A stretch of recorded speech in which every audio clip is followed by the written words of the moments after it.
राधे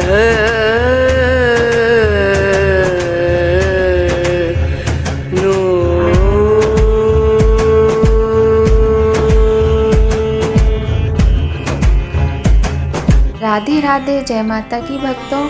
आप सभी का स्वागत करती हूँ स्पिरिचुअल ज्ञान साधना में, और आप सभी से अनुरोध करती हूँ कि स्पिरिचुअल ज्ञान साधना को सब्सक्राइब कर लीजिए और बेल आइकन को प्रेस कर दीजिए ताकि आपको नई नई वीडियोस का नोटिफिकेशन मिलता रहे। ओम नमो भगवते वासुदेवाय। जय माता की, राधे राधे। कैसे हैं आप सभी लोग? आशा करते हैं सभी लोग बहुत अच्छे होंगे और आप सभी का बहुत स्वागत करते हैं स्पिरिचुअल ज्ञान साधना में। और आप सभी से निवेदन करते हैं कि पूरी वीडियो को बिना स्किप किए सुनिएगा, वीडियो बहुत अच्छा होने वाला है। और अब बात करते हैं कि आज का वीडियो किस विषय में है। वैसे तो ये आपको टाइटल देखकर पहले ही पता चल गया होगा कि ये जो शुभ महीना चल रहा है, माघ मास का अपने आप में ही बहुत अधिक महत्व होता है। चाहे आप किसी भी दृष्टि से देख लीजिए, माघ मास में सर्दी बहुत अधिक होती है, ठंडी का मौसम होता है, वहीं सूर्य उत्तरायण में होते हैं। और इस महीने में हर प्रकार से धर्म कर्म का महत्व बढ़ जाता है और एक के बाद एक बहुत ही सुंदर सुंदर पर्व आते हैं जिनको हम बहुत ही खुशी और हर्षोल्लास के साथ मनाते हैं। वैसे ही मौनी अमावस्या का पर्व आने वाला है। वैसे तो प्रत्येक महीने में अमावस्या तिथि आती है, किंतु कुछ महीने ऐसे होते हैं जिनकी अमावस्या तिथि का महत्व बहुत अधिक होता है। तो हम इसी विषय में आज बात करने वाले हैं। तो आप सब लोगों से उससे पहले निवेदन करते हैं कि यदि आपने चैनल को सब्सक्राइब नहीं किया है तो जल्दी से कर लीजिए, बेल आइकन को प्रेस कर दीजिए ताकि इम्पॉर्टेंट वीडियोस की नोटिफिकेशन आपको टाइम पर मिलती रहे और आप लोग उसका लाभ उठा सकें। तो चलिए प्रारंभ करते हैं आज का वीडियो। सनातन धर्म में चंद्रमा की गति और उसके राशियों में गोचर होने का बहुत अधिक महत्वपूर्ण माना गया है।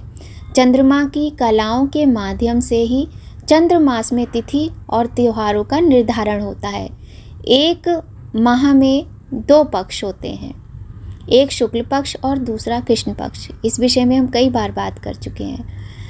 और इस दौरान चंद्रमा लगातार दिन पर दिन बढ़ता जाता है और शुक्ल पक्ष के अंतिम दिन पूर्णिमा पर चंद्रमा अपने पूरे स्वरूप में होते हैं। वहीं कृष्ण पक्ष के दौरान चंद्रमा घटते क्रम में आगे बढ़ते हैं और धीरे धीरे अमावस्या की ओर बढ़ते हैं। कृष्ण पक्ष का अंतिम दिन अमावस्या के रूप में मनाया जाता है। अमावस्या के दिन दान, पुण्य, स्नान, ध्यान, पीपल वृक्ष की पूजा सभी का अपना अलग ही महत्व है। लेकिन ये महत्व तब और अधिक बढ़ जाता है जब अमावस्या के साथ कोई विशेष तिथि या मान्यता जुड़ जाए। एक साल में आने वाली अमावस्याओं में सोमवती अमावस्या के साथ ही एक ऐसी ही अमावस्या मौनी अमावस्या भी है, जिसके विषय में आज हम अपनी इस वीडियो में बात करेंगे। मौनी अमावस्या की डेट क्या है, मौनी अमावस्या क्यों मनाई जाती है, इसका महत्व क्या है, क्या उपाय करने चाहिए, किस प्रकार करना चाहिए, व्रत रखना चाहिए, क्या क्या करना चाहिए, सारी बातें आज की हम इस वीडियो में करने वाले हैं। तो माघ मास में आने वाली अमावस्या की डेट के विषय में अब हम बात करते हैं। साल 2024 में मौनी अमावस्या 9 फरवरी के दिन है। हिंदू धर्म में मौनी अमावस्या आस्था, व्रत, दान, पुण्य और धर्म के काम करने का दिन होता है। मौनी अमावस्या की तिथि प्रारंभ हो रही है 9 फरवरी 2024 दिन शुक्रवार को 8:02 पर प्रातःकाल, और इसका समापन हो रहा है 10 फरवरी 2024 शनिवार सुबह प्रातःकाल 4:28 पर। मौनी अमावस्या के पीछे धार्मिक और सामाजिक दोनों ही तरह की मान्यताएं देखने को मिलती हैं। तो सबसे पहले हम बात करते हैं कि सूर्योदय तिथि होने के कारण मौनी अमावस्या 9 फरवरी को मनाई जाएगी। आप लोग ध्यान दीजिएगा। अब हम बात करते हैं कि मौनी अमावस्या क्यों मनाई जाती है। मौनी अमावस्या धार्मिक और सामाजिक दोनों ही तरह की मान्यताएं हैं कि इस तिथि को क्यों मनाना चाहिए। पौराणिक मान्यताओं के अनुसार मौनी अमावस्या के दिन देवगण सपरिवार पवित्र संगम में निवास करते हैं। यही वजह है कि इस दिन आपको गंगा सहित सभी महत्वपूर्ण नदियों पर भक्तों और धर्म प्रेमी बंधुओं की बड़ी लंबी लाइनें देखने को मिलती हैं। कई जगहों पर अमावस्या पर पितृदोष निवारण पूजा भी कराई जाती है। यदि कुंडली में पितृदोष होता है तो व्यवसाय, संतान, जीवन साथी के साथ सामंजस्य में बहुत अधिक समस्याएं आती हैं। तो ऐसी जो समस्याएं होती हैं, इनके दोष से मुक्ति पाने के लिए अमावस्या बहुत ही उत्तम तिथि मानी जाती है उपाय करने के लिए, किसी भी तरह की इस तरह की पूजा पाठ के लिए। सबसे पहले हम बात करते हैं, जैसे कि इस अमावस्या का नाम होता है मौनी अमावस्या। मौनी जो शब्द है बना है मौन से। मौन रहकर इस दिन को मनाया जाता है। अब देखिए, पूरे दिन यदि आप मौन व्रत रख सकते तो बहुत अच्छी बात है। हम जब छोटे थे तो हमारे यहाँ चाची, ताई, दादी वगैरह थी, बहुत सारे लोग हुआ करते थे जो पूरे दिन का मौन व्रत रखते थे। काफ़ी बुज़ुर्ग लोग थे वो, लेकिन सारे लोग नहीं रख पाते थे। तो जो लोग मौन व्रत नहीं रख पाते हैं, उनको क्या करना चाहिए यदि आप करना चाहते हैं? हम तो कहते हैं ना, सभी को करना चाहिए। यदि आपकी इच्छा ना हो तो अलग बात है, किंतु बहुत ही छोटी सी बात है, कोई बहुत ज़्यादा कुछ करना नहीं है, छोटा सा ही काम है कि क्या करना है।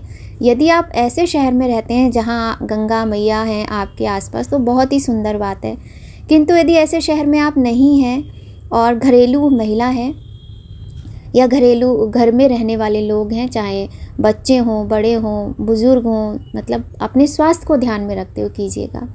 तो उनको इतना तो करना ही चाहिए कि जब आप सोकर उठेंगे तो आपको बोलना नहीं है बिल्कुल भी। मतलब जो हमारी बहनें हैं वो झाड़ू लगा रही हैं घर में, सुबह के काम कर रही हैं, जो भी पहले करते हैं, वो सब करते समय भी आपको बोलना नहीं है। मौन का मतलब ही है कि बिना बोले किया गया कार्य। तो आपको मौन रहना है, बोलना नहीं है। बच्चे भी करते हैं, हम लोग भी किया करते थे, छोटे थे। उसके बाद में आपको स्नान जब करना है तो ये जो माघ का महीना है, इसमें तिलों का बहुत अधिक महत्व होता है। तो तिल आपको अपने जो स्नान करने वाले जल में मिलाने हैं बाल्टी में, उसी में आपको थोड़ा गंगा जल मिलाना है। काले तिल मिला लीजिए, बहुत शुभ रहता है, क्योंकि अमावस्या की तिथि है और काले तिलों का बहुत अधिक असर भी होता है। आपके सारे रोग बीमारियां दूर होते हैं।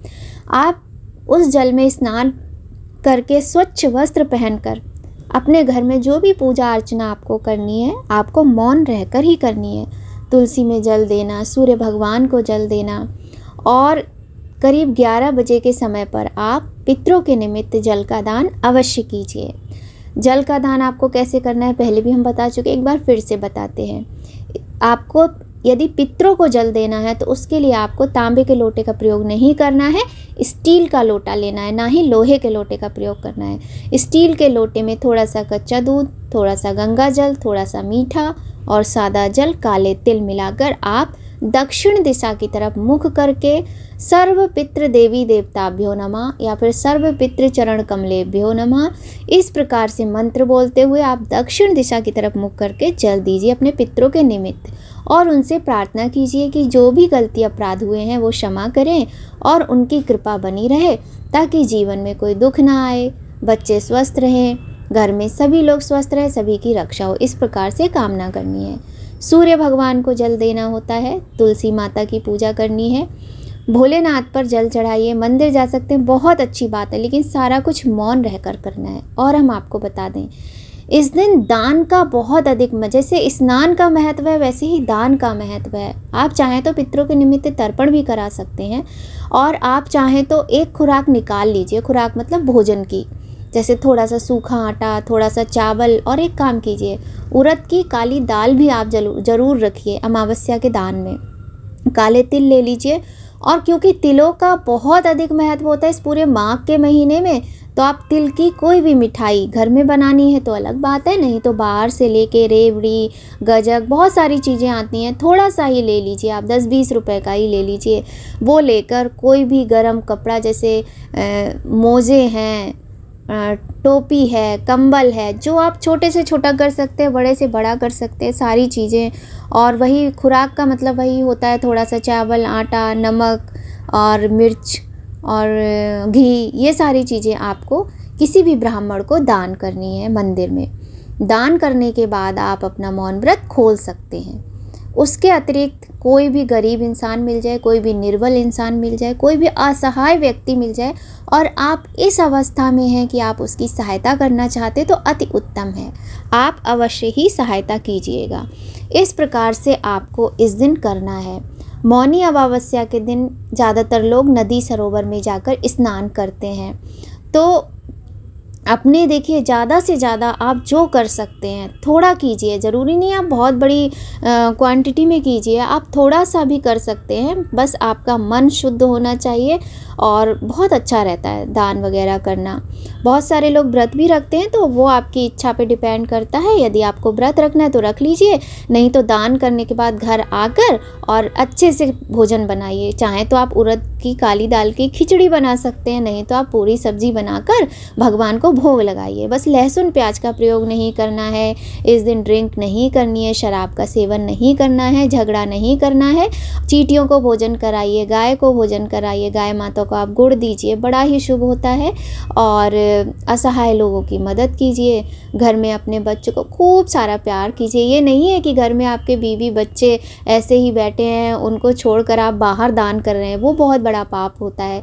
घर में पहले देखिए आप अपने, आपके जब घर में आपके बच्चे, आपके पत्नी, ये सारे लोग खुश रहेंगे, माता पिता भाई बहन सारे लोग जब प्रसन्न रहेंगे तो देखिए भगवान की कृपा अलग ही प्राप्त होती, तो भगवान प्रसन्न होते हैं। फिर जो आपके पास थोड़ा बहुत होता है, बहुत ज़्यादा नहीं, आप 10 रुपये 11 रुपये भी पंडित जी को देकर उनके चरण स्पर्श करके अपनी मौनी खोल लीजिए। एक बात का और ध्यान रखना है आपको कि भगवान के समक्ष कभी भी किसी के भी चरण स्पर्श नहीं करना चाहिए। तो थोड़ा सा मंदिर से बाहर आकर आप उन्हें चरण स्पर्श कर सकते, नहीं तो जो भी आपको दान करना है उनके हाथ में देकर आप सर झुकाकर प्रणाम कर लीजिए। पंडित जी तो सभी जानते हैं कि भाई क्यों नहीं आप उस समय चरण स्पर्श कर रहे हैं। तो इस तरीके से मौनी अमावस्या को आपको मनाना है। बहुत ही सुंदर, बहुत ही अच्छी तिथि होती है, क्योंकि माघ के महीने का मैंने बचपन से अपने घर में देखा है कि माघ का महीना जो होता है ना, वो अलग ही मतलब एक प्रभावशाली महीने की तरह होता है। क्योंकि इतनी सारी सर्दी पड़ती है, ठंड पड़ती है, उसके बाद सूर्य जो होते हैं हमारे उत्तरायण में आते हैं, और मकर संक्रांति से उत्तरायण में आने के बाद कभी कभी ये जो माघ का महीना है, मकर संक्रांति इसी महीने में होती है, कभी कभी बाद में भी माघ का महीना प्रारंभ होता है। तो बहुत सारे अच्छे अच्छे त्यौहार भी आते हैं इस महीने में। इस प्रकार से आपको बहुत अच्छे से अमावस्या तिथि के दिन सभी पूजा पाठ दान पुण्य करना है। और छोटी छोटी बातें हैं, छोटे छोटे उपाय हैं, आप कर सकते हैं, बहुत शुभ रहता है। देखिए हमेशा हम एक बात कहते हैं, कुछ ना करने से कुछ करना हमेशा ही अच्छा होता है ना। तो सर्दी तो सभी को लगती है, पर यदि आप रोज़ नहीं भी उठते हैं, जल्दी नहीं कर पा रहे हैं, तो आप लोग एक दिन तो उठ ही सकते हैं, है ना। बच्चे भी उठ जाएं, बड़े भी उठ जाएं, सारे लोग मिलकर उठकर पूजा कीजिए।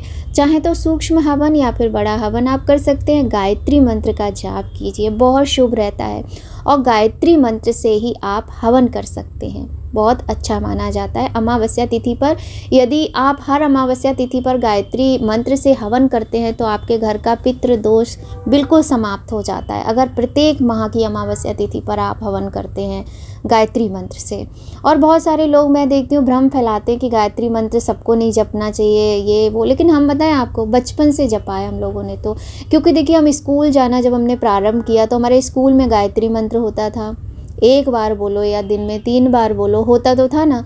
घर में जब मम्मी ने सिखाया तो गायत्री मंत्र सिखाया, है ना। महामृत्युंजय मंत्र उसके बाद सिखाया, ओम नमः शिवाय हम लोग सुनकर सीख जाते हैं। तो छोटी छोटी चीज़ें होती हैं, और गायत्री मंत्र तो बचपन से सिखाया जाता है हम लोगों को।